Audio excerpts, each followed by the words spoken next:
Thank you for opening this video on chocolate wax seals. I'm Kay Collier. My artist name is Catherine Hastings. I specialize in the art of letter writing, particularly wax seals, both antique and modern wax seals. You'll see some of my luxury seals in this tutorial. Making chocolate wax seals is a really fun thing to do year-round, but I especially love making them over the holidays because they can add such a special touch to desserts. For this tutorial, I'm going to show you how I make the most basic wax seals. And you're not going to need too much. I use regular chocolate. You can use dark chocolate, milk chocolate, white chocolate, whatever tastes good to you.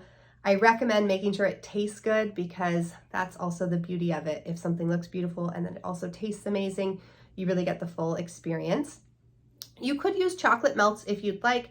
I figured just using normal chocolate would be the best way to do it because no matter who you are or where you are, you can find normal chocolate and do this tutorial. In this tutorial, I use a double boiler. I'll show you that. You could also just use a bowl in a pot of boiling water. Some people like to melt their chocolate in the microwave. From my experience, that can really be hit or miss. 5 seconds too long and you burn your chocolate. So the method that I'll show is fail-proof. And then I also use special bags that I put the chocolate in, which you'll see in those tutorials. I use them basically like I would a pastry bag. You just want to make sure that for the bags that you'd use, if you're using bags like I do, that they can go up to a pretty high temperature because we're working with chocolate that's hot, we're working with boiling water to get the chocolate melted as well. Finally, what type of wax seal should you use? There's really no correct answer. The seals that I use are modern wax seals. They're made of brass. Technically, they're not designed as cooking instruments, but I'm keeping them at a pretty low temperature. In fact, I'm chilling the seals. So as long as you're using them in a way where they're not getting too hot and you're just pressing chocolate, obviously making sure they're clean, they should be totally fine. In this tutorial, you'll learn all of my methods and see, what the differences are between like one that works and one that doesn't. But I invite you just to practice. The more that you have this method and you try it, you'll notice what works for you and what doesn't, and then you'll be able to continue to improve. And then of course, any rejects or ones that aren't perfect in your eyes, you can always eat them or you can remelt them to enjoy later. So without further ado, we'll get started. The first step is to get a double boiler. I actually have a double boiler. It's just this little bowl that fits perfectly on a pot. Any heat-proof bowl that fits over a pot will do. And then you want to heat the water up to boiling. I just have a really simple electric stove. You don't need anything fancy. We just want the water to boil. While this is starting to boil, I put my seals in the freezer.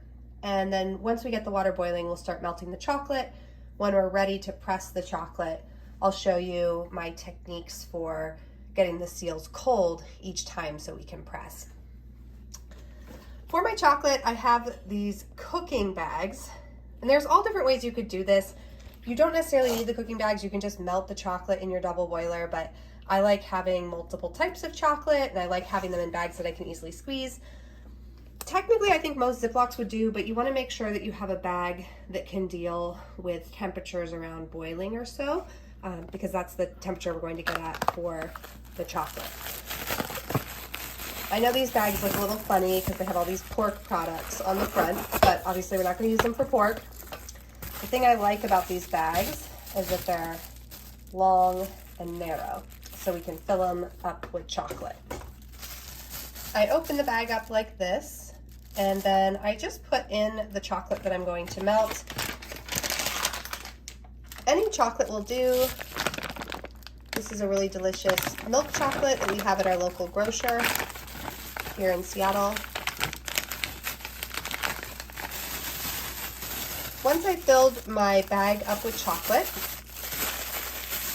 I'm going to tie it off at the top, just like this. And then I'm going to place it in my double boiler. What this will do is, as the water boils, this bowl will heat, but never hotter than boiling water. And so it'll make sure that our chocolate doesn't get too hot and burn. You could use chocolate melt, you could use the microwave, but I found that this is just a really easy method. And again, you don't necessarily need these cooking bags. I just find they make everything really clean, and again, I like to use multiple types of chocolate, so that's my approach here.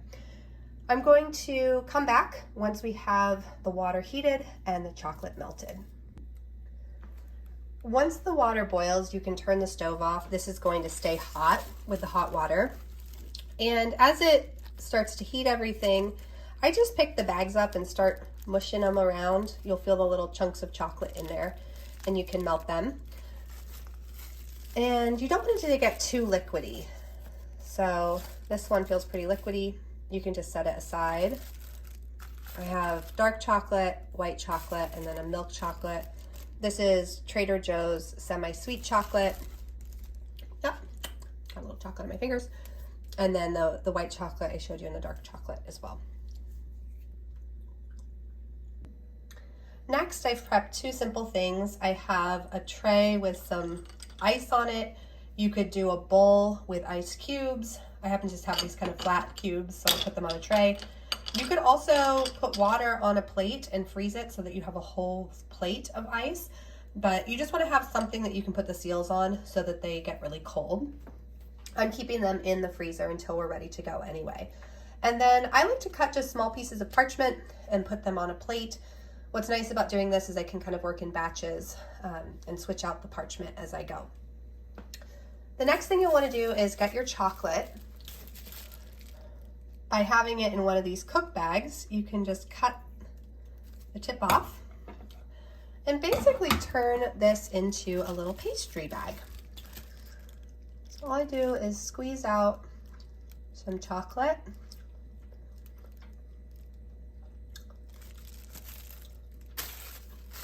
And just set the chocolate aside. It will stay nice and warm, so I can put it on the side, and then when I'm ready, if it's starting to cool a little too much, I can put it back in the double boiler. Next, I'm going to take my seal out of the freezer, and I'm just going to place it over the chocolate. Unlike normal sealing wax, you don't need to press very hard. And you want to give it about 90 seconds to cool that chocolate. You might be able to see, I'll zoom in here, that seal is very cold because I've had it in the freezer for so long. The colder, the better. What we want it to do is to freeze the seal, or freeze the chocolate enough that we can remove the seal from the chocolate and it's not going to be gooey. And then we don't want it to freeze so much that the whole seal hardens, in which case it will crack when it comes off. So it's just kind of this delicate balance. I put my fingers on either side of the parchment, and then I test it. That time it was ready, so I could just pull it up. Now that I'm done with this seal, I'm just going to place it on the ice to get it nice and cold. We'll switch over to our milk chocolate. Just kind of feel in the chocolate bag, make sure that it's all melted in there. This is a little warmer than body temp. I actually find around, maybe it's probably like maybe 100 degrees or so is really nice. You want it to still feel nice and warm, but again, not be super liquidy. Having a little bit of movement on it is good, but you don't want it to have too much movement. Okay, and just like before, I cut off the tip to make a little makeshift pastry bag. And then just like before, I squeeze some of the chocolate out. Set my chocolate bag aside until I'm ready. I'm going to get my other seal that I have in the freezer.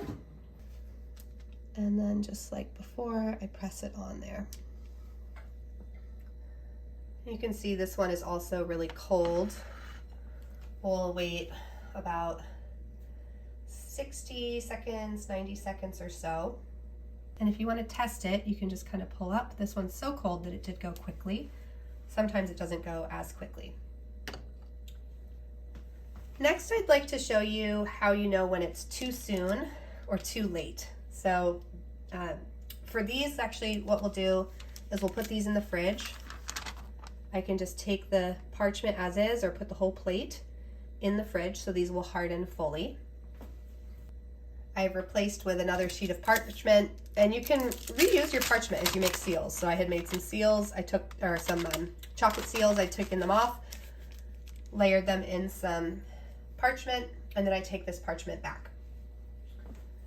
When you're doing a bunch of these, you're going to have your seals cooling on ice like this. You want to make sure that you don't press the seal with water on it though. So when you take it off the ice, you're going to just dry it off like that. Just like before, I'm going to squeeze some chocolate.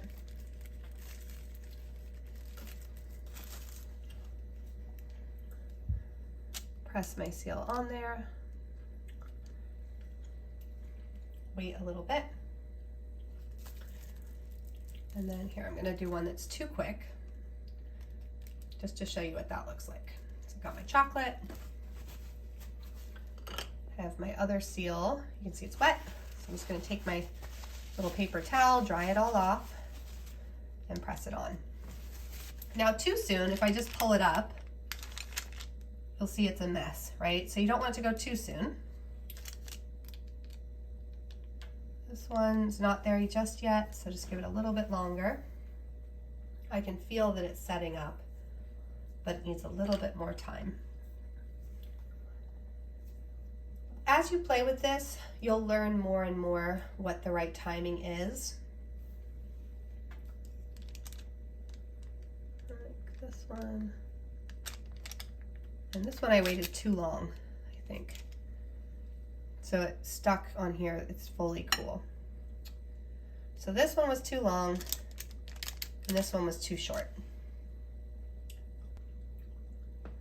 Sometimes you can put your finger on the edge and just pull it up once you give it the right amount of timing. So you can still salvage it, but the timing is something you'll just pay attention to. These came up clean in the end, but if you get an impression where it's just filled with chocolate and it's the wrong timing, put it under hot water, wash it out, dry it off, put it in the freezer, put it on ice, let it cool fully back down, and then just start again. And if you're a perfectionist like I am and you look at these seals and you go, oh, they're not good enough, cool them down, put them in the fridge, and then save them, and you can either eat them or you can remelt them when you want to do more chocolate art. And then these little bags, you can let them fully harden to reuse the chocolate. You could pour the chocolate out onto parchment, let it cool. There's a lot of ways that you could reuse it. Me personally, I've been making a lot of chocolate seals lately, so I like to just keep them in their bags. Once I'm done pressing, I'll invert the bag like this, pull it through, and tighten it off. So it's nice and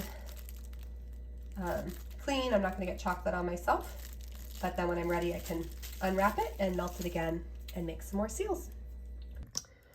Once your seals are totally cool, you can put them in Tupperware and then layer parchment between each layer, and then keep them just like you would normal chocolate. As long as it doesn't get too hot in your house, they don't need to be in the fridge. I just like to put them in the fridge to have them set initially, so I don't need to wait as long. And you can see the results are beautiful, whether it's dark chocolate, which I actually think is the most elegant, milk chocolate, or white chocolate. You could put these on a plate and just have them as after dinner chocolates, or you could decorate dessert with them. They look beautiful around the outside of a cake. I also like to get just mini desserts and decorate using my seals. If a cake has frosting on it already, you can actually just take your seal. You can use the frosting that's there already just to place the seal on top, which looks beautiful. Or if you have a cake like this where there's not a ton of frosting, you can get your chocolate. I have my white chocolate that we've been working with. I want to make sure that it's not so hot as to melt the seal. Currently this is about body temperature or so. And I just put a little chocolate on top, like that. Try to not make a huge mess. There we go. And then and just place my seal on top. And then once it hardens, you have a beautiful dessert.